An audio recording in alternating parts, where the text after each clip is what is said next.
read a little of my history. You don't know my name. All that's cool. We catch that shit later. I forget to you. The Hooker family history. The Hooker ancestry is molded in the clay of both Jefferson Davis, some fuck nigga, county, and Lawrence County, Mississippi. Another fuck nigga, probably. Orange Hooker was born and lived on a plantation owned by Major General Robert Hooker of the Confederate Army. Orange Hooker's last name is uncertain at the time, nor do we know who his mother was. However, it's certain that his father was a plantation owner, Robert Hooker. These are my descendants. When the Civil War ended right here in Missouri and started, was abolished, the federal government under the law at the time gave to the Orange Hooker, gave that time, under the law at that time gave to Orange Hooker 40 acres and a mule. I used to thought that was some slave shit, learning this shit, but nah, that's some military shit. Military slave shit too though. Alright. The land is still located in Silver Creek, Mississippi. So if that's the case, we got 300 acres. So what the other 260 motherfucking joints at? Alright, let me carry on. The land is still located in Silver Creek, Mississippi. Today belongs to the descendants of the Orange Hooker family. The mule is dead, and I'm sure has gone to horse heaven after a long life of hard work. Fuck jackass. We think it was in Mount Carmel, Mississippi, located in Jefferson Davis County, that Orange Hooker met his sweetheart, Sarah Armstrong. Sarah Armstrong was full-blooded Creek Indian. She came to the United States from South America, still Turtle Island, somewhere near the end of slavery. She was a pretty dark complexion woman with smooth skin, and her was a beautiful and radiant jet black that was nearly the length of her body. Orange Hooker fell in love with Sarah at first sight. In the late 1800s, they were married. From this union, 5 children were born. John Hooker was the elder of 5, and then there was Nelson Hooker, Elon Hooker, Charlie Hooker, who was our forefather, and Randy Hooker. It was recorded by the late R.E. Hooker that there were 2 other girls, which we do not know their name at this time. Ida McNair, my great-great-granny, and then our forefather was born to Mary, better known as May, and the plantation owner named J.E. McNair in Lawrence County, Mississippi. We run that bitch and choose to run back to it. She was third child of several sisters, including Nanny, which is the Indian, at 7 years old, registered on a Oklahoma Dodge Road as 1/16 of Cherokee blood. But everybody else, all the elders went from full-blooded. Martha was Indian and white, because white was a class, not a color. She was Indian and white at 34. And then there was Mark on there. The men was 8 1/4. They started doing numbers on the men. And then Nanny ended up being 16th at 7 years old. So as y'all can see, some finger fuck shit going on. They had to get us on the paperwork so they could fuck the paperwork over. She was I see you, Halito. What up, baby? What's up? How you doing? Good. She was the third child of 7 sisters, including Nanny, OG, Lula, and Lovey. Even though Mary was sold into slavery at an early age and was repeatedly raped by the slave master J.E. McNair, she continually displayed the attitude of freedom. See, that's what I'm saying. These niggas going for this fuck nigga shit and whatnot. And so the women just like, well, nah, pussy nigga shit.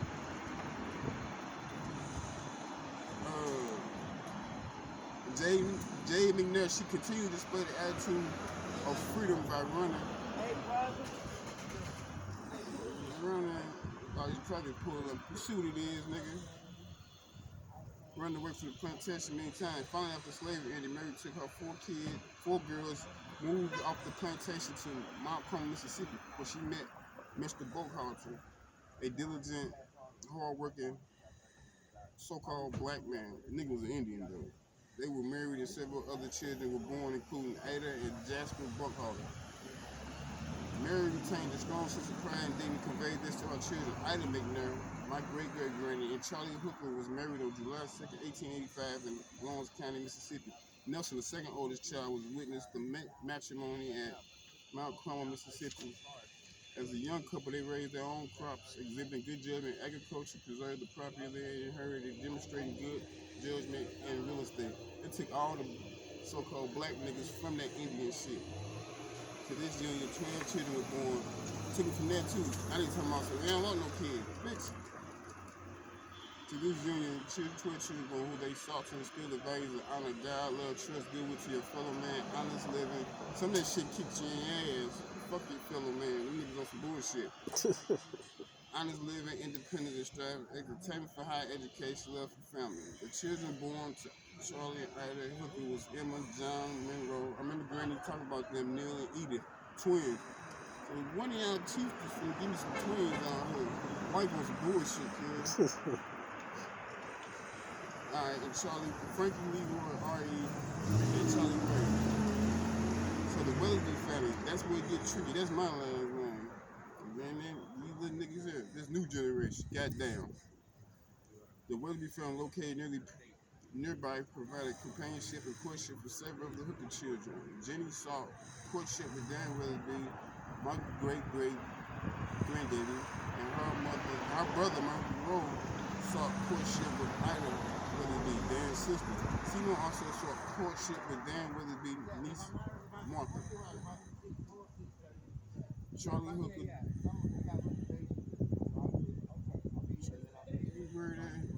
You ain't got too friendly with these niggas. Charlie Hooker died in 1914, and Ida McNair passed away from the screen of life in 1959. At the golden age, of 90 years old. The Hooker children, her offspring, are spread far and wide across. Since you fell for that, who was that? I just need $1. Oh, okay. That's all I need. You should have got this. You should have got all that shit from he didn't have it on him. Oh, he had your energy though. He got what he did, and he got what he wanted from you. I see what you said. Okay, yeah. I was supposed to got $1 from him, you but supposed to have the keys to the road, but baby, look what you got in your ear. He knew what he was doing. Yeah. The nigga knew what he was doing, yeah, but he couldn't do much because she's serious draping. Okay. So it's always a recog mission. They gotta figure out. They gotta keep moving. Stay in the loop with them dark ass glasses. I see you, pussy. Yeah. Give me that energy. I need $1 to get some Kool-Aid. You got it right now, Andy. You fucked up right here. Oh, you have it. I know it. Before it's over with. I will too. Love y'all. Me too. Have a good day. Regardless, I love y'all. Okay, so Charlie Hooker died in 1914. Ida McNair passed away from the screen of life in 1959 at the golden age of 90 years old. The Hooker children and their offspring are spread far and wide across the country. Emma married Fillmore Griffin and moved to West Memphis, Arkansas, where she lived until she passed from the screen of life at the age of 103 years old. Fuck out of that shit. 2 children were born to the union, Alma and Edna. John Monroe married Ida Weatherby and lived in Silver Creek, Mississippi until he no longer could care for himself. He then moved to Buffalo, New York and stayed with his daughter Mabel until he passed to John Ida and had 6 children. Joe had a child that died at childbirth. Daisy, Bertha, Mabel, and A.D. Neil Hooker moved to St. Louis, where he met his wife Lillian. He say, oh, y'all owe me on my land, then. I own St. Louis, then. Look like it. I got paperwork. He lived in St. Louis until his death. Neil and Lillian, 5 children. Neil, Jr., Monroe, Annie, Ruth, Herbert, and Lillian Ida. Edith moved to New York State where she met her husband, Wiley Brown. Edith Wiley had 2 children. The first died at childbirth. The second is named Wiley Brown. Seymour remained in Silver Creek, Mississippi and married Martha Weatherby. They had 5 children, Charles Coleman, Calvin, Ernestine, Edith, and the child that died at childbirth. After Martha's death, Seymour married Janet Hawthorne. Jenny married Dan Weatherby. That was my great-great-granny when I'm be 45 in December, but when I was come on Praise and Tell at our house, about in 92, she used to be in the living room, snow white hair and shit, and pale as these fuck niggas around her and shit. Hey. And, you know, that was, I get tired of playing this bunk ass music too. And then this old ass cracker pull up on me again, goddamn, he asked me about some motherfucking old ass 1990 rapper niggas, gay ass niggas, keep talking about some, guess who's heading the mainstream, Boosie and Bitch ass nigga. Meanwhile, back to the trap. Jenny married Dan. They remained in Silver Creek, Mississippi until she could no longer care for herself. Then she moved to St. Louis, Missouri with her daughter Lucille.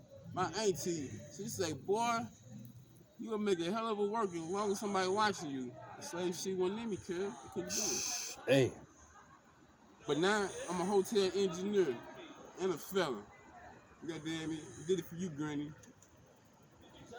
I don't do nothing but go to sleep, find some nigga bitch to fuck, and go to sleep. She then moved to St. Louis, Missouri with her daughter Lucille, and then she lived there until her death. She lived to the golden age of 93. Jenny and Dan had 10 children: Ike, Irene, Wilbur, Rosie. Rest easy, Granny. Faye, Lucille. Rest easy, Annie, Frankie, Walter. Rest easy, all y'all. George Hooker did a lot of traveling as a young man. He fucking anything. He finally returned to Mississippi when he settled down. I ain't not her naked. Don't get it twisted, you hear me? Got old tomahawk on deck, you hear me? He lived in Brookhaven, Mississippi to his death. George had no children. Frankie Hooker moved up to upstate New York, and she met and married Mr. Harden. Frankie and Harden had one child, Willie Bell. So all these people that are Indians, goddamn it, so they marry all these prominent people, so they participating when they vote to reclassify and to be the consent to be governed as a foreigner, an African American or Negro on your own land, send you back to slavery. Hey. By the paperwork. Bitch, that's why I ain't vote. I did it one time for my great time. I was go vote for Bo Rock. I was like, nigga, they finna lock me up. But I ain't fucking Hey, my mama forced me to do that. She got me on my sleep. It's the women, because they got the suit on, he clean the cut, and all that old sucker ass shit. We ain't supposed to wear no tie. Man. Put a tie around nigga neck and leave it there.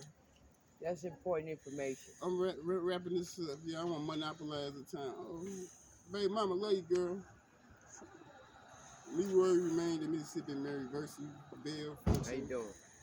And from this union, 2 children were born. Ethel and Lily Mae. Leroy later married Rena White, and 2-day union. 5 children were born. Jimmy Lee, Madeline, Terry, Christopher, and Rana. Leroy still lives in Silver Creek, Mississippi. All the children live in Houston. R.E. Hooker moved to Jackson, Mississippi, where he married Trinella Terrell. It's a lot of shit, y'all. I understand, but if you don't do it, if some niggas on your bumper, nigga, and you ain't gonna have no bumper in a minute. R.E. lived in Jamie until his death. R.E. had no children. Charlie Ray Hooker, the youngest, because now them niggas probably stole this shit from the island. You better steal that shit back, nigga. See your little roguish ass nephews in the window.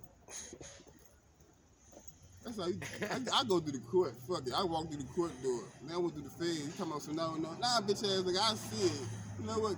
Check me in the mail. It's coming to the mail. Charlie Ray Hooker, the youngest of the Hooker children, moved to St. Louis where he met his wife, Louise Simmons. Today, union, 1 child born, Rosie Marie. Charlie Ray married his second wife, Grace. Today, union, 9 children were born, Ida, Yvonne, Warren. I'm going to say a prayer for y'all. Wanda. Do you believe in prayer? Yes, ma'am, we They do. look like I'm meeting you. Thank you.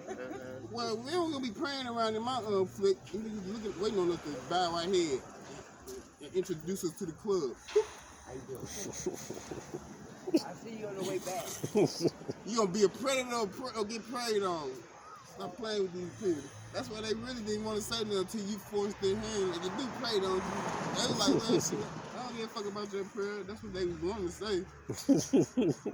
Then if I would have said, they would look at me, I'd have called like, hey, I meant that. You meant that? Yeah, I know. On the set. So Charlie Ray Hooker, the youngest of the Hooker, he did all that. So he lived in St. Louis until his death. The Hooker children are spread across the USA. They accepted the values of their parents and sought to instill them in their. So what it's looking like, Daddy, you niggas fell off. Y'all niggas turned to pussy. Your mama just said, fuck it. They gonna take care of us. Nah, nigga.